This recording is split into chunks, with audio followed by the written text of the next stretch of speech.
up, everyone? It's your girl, Brandi Shanae, and today I'm here to share with you a book review. Now, mind you, I kept contemplating on whether I wanted to do a book review or not in a bad way or anything, but I don't know. It's just, this is a book that I really want everyone to read and enjoy. And the fact that I haven't heard people talking about it enough, I'm like, okay, it is definitely time for a book review for this particular book. And this book has become one of my top reads of 2025 so far for this year. And of course, it's a 5-star. This author, she does not do no wrong. Her writing is impeccable. It's mesmerizing. It makes you think about a lot of things, about life, about social constructs in the world, how different cultures and different people look at you based on either if you have a disability or what you look like. It just hits a lot of things, especially when it comes to family and siblings. But anyways, without further ado, the book that I'm talking about is Death of the Author by Nnedi Okorafor. This is Nnedi Okorafor's newest release that came out in January. It's so freaking good. When you read this book, I feel like you're going to be getting 2 books in one. Because in this book, we feature Nnedi features a main character named Zelu, who she teaches like an English class, and she also has a disability. She's paraplegic. And so as she's teaching this class, she's also trying to write her own book. And as she does this, and she tries to critique her students and stuff, they pretty much bash her, saying that she's jealous of her students' work or whatever. And in my head, I'm like, this is class where teachers are going to butcher your writing. And especially there's these, I had taken a creative writing class and people would butcher your writings and they would give their opinions. That's one thing about the class that I feel like is mostly what it's based on. You're going to get opinions from not only your teacher, but from your peers as well. And so with that being said, she complained, not Zelu, but her students complained, to the dean or whatever, talking about, yeah, she's bashing us, yada, yada, yada. Next thing you know, she gets fired from her job. I felt so bad for her. I felt for her because I'm like, what? Seriously? But I feel like with her being fired, it gave her motivation to continue to constantly write her book. She has done so much editing, and sometimes with her book, she just trashed the whole concept and started anew. And I feel like when she got fired from her job, she was motivated even more to write her book. And then eventually, after going through hard times and tribulations of not being able to afford her own place and moving back into her mom and dad's house, her family's house, all that stuff paid off because she continued on writing and writing. Next thing you know, she makes it, y'all. She gets this deal. She gets an advance. She gets a lot of things. But still, the one thing that she does not get right away is the support of her family. Now, prior to this book being published and she had met someone named Mzizi at a wedding, and they just hit it off. They were meant for each other. And so she gave him the first draft of the book and he was blown away by it. And he was the main person that encouraged her to go ahead and do it, take a chance, give it out to these publishers and see what they say. And once again, like I said, it all paid off. But she didn't get the support that she wanted from her family. They kept treating her differently, based on her disability. And also they made it seem like, you need to do this, you need to do that. Now, mind you, Zelu's family is a traditional Nigerian family. Her mom is very traditional, but her dad, Zelu's dad, is the main reason why Zelu loves writing and stories to begin with, because she would constantly listen to her dad tell these stories about his life and everything, anything and everything. And whatever story he would say, Zelu would literally zone into that and just listen to these stories. And that was, I feel like, her main motivation and wanting her to write, because of how beautiful words can be and how beautiful stories can transcend someone or anyone, regardless of what they may be going through or whatever, right? I just feel like stories speak volumes across nations across so many different people all at once.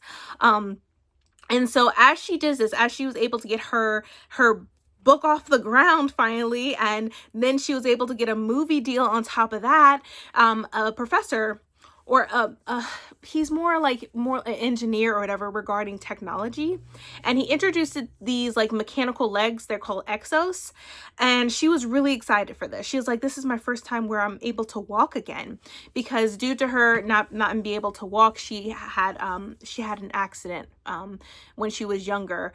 They were playing a game, and she climbed on a tree and she had an accident. I don't want to get more into detail. I feel like you just got to read more of it regarding that experience and what Zelu went through, especially when it comes to her family. And so she was like, you know what? I want to go ahead and try to use these exos. I want to be able to walk once again. But her family didn't take that well. Did not take that well. They're like, why you don't need those? And you did it. I'm like, leave her alone. Just be supportive. If she wants to be able to have that experience of walking again, and someone is offering her like, hey, we have this, if you want to try it, you can. She had that option, so why would she wanted to, right? It's all about what she wanted and what she wants to fulfill. But it seems like it's not anything she wanted. It didn't matter, right? That's how it felt. And it felt like her family was just really cold when it came to Zelu and her career. You know what I mean? A lot of people in her family had a lot of opinions about it. But then something tragic occurs later on in the story. And it takes her to the part where she goes to Nigeria, and there's a lot of stuff. I don't know much about Nigerian traditional family. Like, I don't know much about it. That's something that I really want to look more into, especially since I did some research on my own regarding my family background and my ancestors, and apparently my ancestors were from Nigeria. So it'll be interesting to learn more about it. But from what I've read with this particular book, in Nigeria, if you have like a disability, it's very difficult. The accessibility is just not there. They do not treat people with disability with kindness. And something occurs with her, and I'm so scared. I am so freaking scared when she goes to Nigeria, and she has her exos with her. She's wearing them. It was a scary moment for me, and just literally with the title Death of the Author, I'm thinking of the worst thing possible. I'm like, oh my God. What is going on? Please don't let this be it. Please don't. So we have that moment in the book as well. But I kid you not, this book is everything, you guys. Like, I really want everyone to read this. I want people to get a chance to step into Zelu's world. But also, we're getting Nnedi, the author herself. This is like her story as well. I feel like with this particular story, she became vulnerable. She put herself out there because she's also speaking about her own experiences and what she has to continuously go through, right? And so I want to also read the synopsis, because I feel like the synopsis, it talks a lot, but I feel like the story doesn't do it. Like, the story, it's, oh my God, you're missing out. But with the synopsis, it says, in this exhilarating tale by New York Times bestselling and award-winning author Nnedi Okorafor, a disabled Nigerian American woman pens a wildly successful sci-fi novel, but as her fame rises, she loses control of the narrative. A surprisingly cutting yet heartfelt drama about art and love, identity and connection, and ultimately what makes us human. This is a story unlike anything you've read before. And I stand on that. When it says this is a story unlike anything you've read before, this is unlike anything I've read. Like, and that's why it's one of my top reads so far of 2025, y'all. So it goes on to say, disabled, disinclined to marry, and more interested in writing than a lucrative career in medicine or law, Zelu has always felt like the outcast of her large Nigerian family. Then her life is upended at her sister's lavish Caribbean wedding when she's unceremoniously fired from her university job. And to add insult to injury, her most recent book is rejected by yet another publisher. With her career and dreams crushed in one fell swoop, she decides to write something just for herself. What comes out is nothing like the quiet literary novels that have peppered her unremarkable career. It's a far future epic where androids and AI wage war in the grown over ruins of human civilization. She calls it rusted robots. When Zelu finds the courage to share her strange story, she does not realize she's about to embark on a life-altering journey, one that will catapult her into literary stardom, but also perhaps obliterate everything her book was meant to be. From Chicago to Lagos to the outer reaches of space, Zelu's novel will change the future not only for humanity, but also for the robots who come next. A book within a book that blurs the line between writing and being written, Death of the Author is a masterpiece of metafiction that manages to combine the razor-sharp commentary of Yellowface with the heartfelt humanity of Tomorrow and Tomorrow and Tomorrow.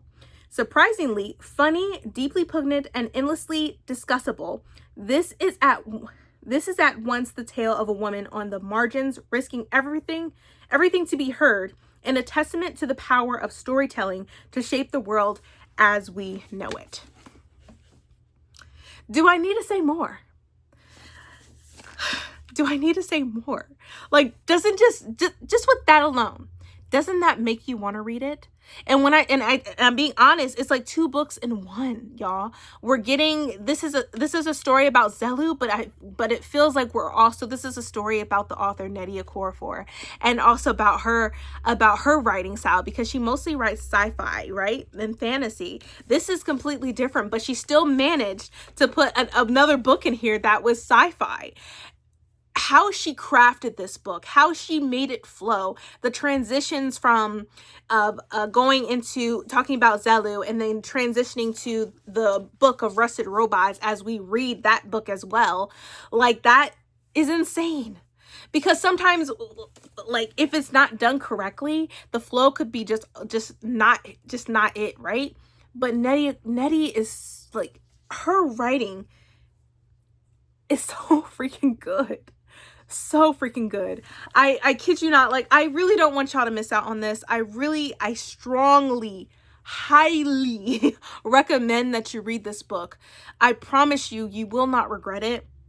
I promise you, it will have you in tears at times, because it did have me in tears sometimes, because it made me think of things in my life and with family, with a lot of things, and how things could have been differently, or how like at one point in my life, I felt like I wasn't getting the support that I wanted at the time. And so I felt like Zelu sometimes, especially when I was growing, like, earlier in my life, before my kids and my husband, I felt like I was by myself, and I didn't have any type of support system.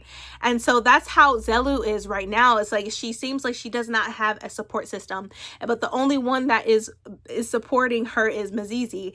And also there's one epic thing that happens towards like the end of this book, which I'm not going to spoil it for y'all. Y'all just got to read it. A lot of stuff takes place for Zelu, and a lot of her dreams are aligning and coming true. Like, one of her main dreams, I'm not even going to share with y'all. That's going to be a spoiler. Y'all just got to read it and find out. But one of her main thing that she wanted as she was growing up, and her main goal, finally comes true. And she thought that it wasn't possible after her accident.